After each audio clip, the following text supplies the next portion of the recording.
Hi friends, I miss you guys a lot, and today I'm going to be reading a few more chapters of The Wild Robot Escapes. Chapter 66, The New Land. Zoom, vroom, shoom. Automobiles were gliding up and down the road, passing fields and forests and clusters of houses. None of the passengers had any idea that a robot and a goose were watching from the weeds. Our friends had been hiding there for some time, waiting for the traffic to clear, but the automobiles kept coming. Ross noticed a drainage pipe that crossed under the road. The pipe was dark and grimy, but the travelers were getting desperate. Moving through this new land was difficult. There were more humans and robots and buildings and roads than ever before. Ross and Brightbill traveled far out of their way in wide circles just to avoid small towns. As the days passed, the scenery looked more familiar to Brightbill. He remembered flying over these lands on his first migration. He knew towns would only get larger and closer together the farther they went. It would be much faster to sneak through the towns and then continue going around them. So as night fell, Ross put on fresh camouflage with her son. Watching from the sky, she crept into town. Chapter 67, The Town. Pookie was a big little dog. Her body was round, her legs were short, her ears were long. Although the dog looked funny, she was serious about protecting her home. She slapped her front paws on the window sill and stared into the night to make sure all was well outside. But all was not well. A new clump of weeds had mysteriously sprouted in the yard. Pookie needed to take a closer look. The dog whined by the back door until someone let her out. Then she scurried across the porch, down the steps, and over to the mysterious weeds. As Pookie approached, a raspy growl sounded in her throat. "Where did these weeds come from?" she said to herself, sniffing. "These weren't here this afternoon." The weeds rustled in the breeze, and that was enough to set Pookie off. The dog barked and barked and barked, and then astonishingly, the weeds spoke to her in a clear, calm voice. "I'm sorry if I disturbed you," said the weeds. Pookie stopped barking. I was hoping to pass through without being seen," said the weeds. "But you saw me. You're a very good guard dog." Pookie resumed barking. No, shh," said the weeds. "Please stop barking." But there was no stopping Pookie. The clump of weeds decided to move. Like some sort of monster, the weeds rose up on two legs and leaped over the fence into the neighboring yard. Felix had heard Pookie barking next door, and when the weedy monster landed in his yard, he started barking as well. So the monster kept going, leaping fences from one yard to the next. Every house in the neighborhood seemed to have a dog. And they all began barking out about the weedy monster. Reader, you and I know the monster was actually our robot in disguise, but the dogs never did figure out what happened that night. Roz finally slunk into the shadows behind the school building and listened to the chorus of dogs settled down. As the chorus of dogs settled down. "That didn't go very well," said the goose as he landed beside his mother. "No, it did not," said the robot. "This will only be tougher in daylight. I know. We will have to try something else." Early in the next morning, the sun started rising, automobiles started driving, robots started running errands. However, one of those robots was not like the rest.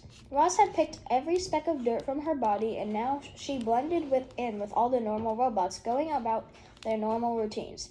A robot was hiding in plain sight. Roz marched through town, turning left and right down the streets as Brightbill watched from above. Along the way, she passed a wide variety of robots, all going about their business. There was even another Rozum robot marching around who looked identical to our Roz, except she was shinier and had a different unit number. It occurred to Rozum Unit 7134 that if anyone noticed her unit number, they might bring a swift response to the Ricos. But as she continued past houses and shops and humans and robots, there didn't seem to be any danger. Everything was going smoothly until she heard an airship flying toward the town. Our robot felt something like dread as she waited for a sleek white ship to appear. If the Ricos found her now, there would be no escape. But the ship that appeared wasn't white, it was black, and it flew over without stopping. Ross was safe, and suddenly she was dreaming about airships. Returning to the island would be so easy with the ship. She and Brightbill would climb in, fire up the engines, and be home in no time at all. But it was impossible. It was an impossible dream. There was no safe way for our robot to get an airship. She had to find some other way home. First, she had to find her way out of this town. So Ross focused on her surroundings and continued marching along the sidewalks just like a normal robot. Chapter 68, The Station. At the edge of town, the houses stopped at and the countryside began, was a small train station. Two platforms set on either sides of the tracks. Humans and robots were standing around waiting for the next train to arrive. Nobody paid any attention to our robot as she calmly marched past.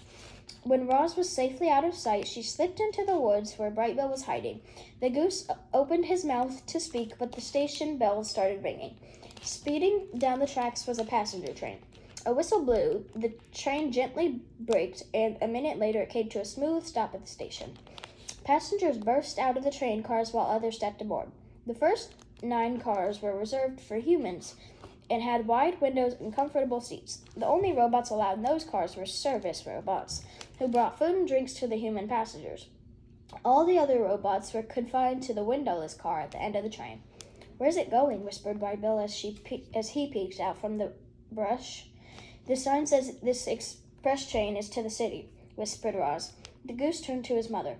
"We have to go past the city to get home. This train could save us a lot of time. We should hop on." The robot turned to her son. "I don't think that's a good idea. It's too risky." "Ma, I watched you walk through town and no one even noticed you. We'll be fine. Let's follow those robots into the last car. Well, I'll find a hiding spot and we'll be in the city before you know it." Frost had questions. How large is the city? Do you know where to go? What if we get lost? "Relax, Ma. My pigeon friend Graybeak lives there. She'll be happy to tell us. She'll be happy to help us." A voice called out from the loudspeaker, and the last couple of passengers hurried along the platform. "I'm going to check it out," said Brightbill. With a quick flurry of wing beats, he floated out from the brush and onto the roof of the last train car. The goose lowered his long neck and looked through the open door. Then he looked back and waved for his mother to join him. The whistle blew and Brightbill waved faster. Roz had little choice, so she slipped out of the trees and marched onto the platform. In here, Ma.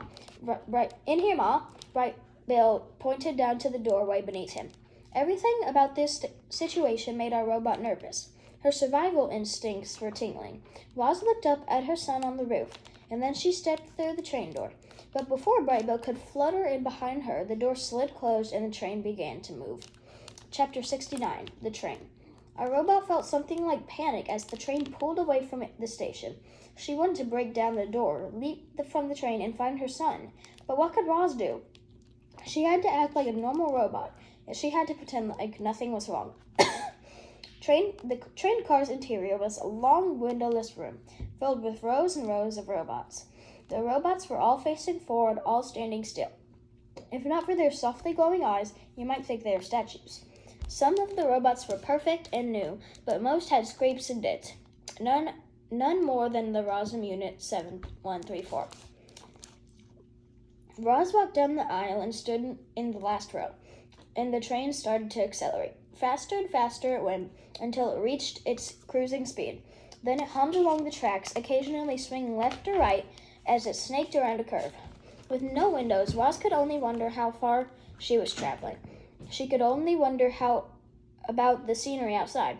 Mostly she wondered about her son. Was Brightbill okay? How would she find him? Would they ever see each other again? Of course they would. Brightbill was smart and resourceful. The goose would simply follow the train tracks into the city.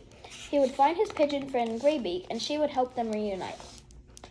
Roz just had to stay out of trouble. Time crawled by. The robots gently swayed with the motion of the train. Finally, there was an announcement from the loudspeaker. "Next and final stop, Center City Station." A whistle blew, and the train braked and slowed and came to a smooth stop. The door slid open, and the robots filed out. Chapter 70, The March Through the City. The main hall of Center City was enormous. Center City Station was enormous. Wide columns stretched up to an arched ceiling. A huge electronic screen flickered with train schedules. The whole place was bustling with humans and robots, and everyone seemed to know exactly where they were going. Everyone except Roz. There was our robot standing still in the station while commuters hurried past. She was trying to calculate her next move, and she had to think quickly. You see, a normal robot would never loiter there for long. Roz needed to do something, anything, and when a crew of Rosin robots marched past in single file, she could think of no better plan than to join the end of the line and pretend to be one of them. She followed the crew through a set of doors, and suddenly they were outside. The city was a blur of activity. Automobiles hummed down the streets. Robots marched along the sidewalks. Humans talked and laughed and shouted. Buildings towered overhead, and above them, airships buzzed across the sky. Airships. For a moment, Roz was dreaming again about how easily she could get home with an airship. But reality came crashing back when a triangular ship darted over. It was gone in an instant, disappearing behind the rooftops. But that was all it took for the robot's survival instincts to flare. Were the Ricos searching for Roz, or going about some other business? Roz tried to focus on her immediate surroundings. Then she was still marching behind that crew of robots. With each step, she grew more nervous that they noticed her tagging along. She wanted to break away. As they started weaving and shuffling through a crowd of tourists, Roz slowed and stopped, and the robot crew continued on without her. Now Roz was on her own, and she didn't know what to do or where to go. When in doubt, Brightville had always guided her north. So our robot set off through the city in that direction. While marching northward, Roz passed beautiful boulevards and architecture and gardens and art. And yet she had to ignore it all. When she had to act normal, like a normal robot, and a normal robot would never wander the city admiring beautiful things. Wherever Roz looked, she saw normal robots concentrating on their tasks and nothing else. They ran errands, delivered food, swept sidewalks, cleaned windows, fixed machines, built glorious structures, and did more jobs than you could possibly imagine. Most walked on two legs, but some rolled on wheels or slid up and down the sides of buildings on tracks. The city was a glittering modern metropolis where humans lived in luxury, all thanks to the tireless work of robots. Roz was marching when the sunlight faded and the city lights brightened. She was marching where the humans went in for their night and the robots continued work. She was marching when the sun came up and the humans filtered out their buildings. A new day began in the city, and there was Roz marching north, blending in, anxiously hoping her son would appear. Okay, that's all. I'm going to be reading more next time, guys. Bye.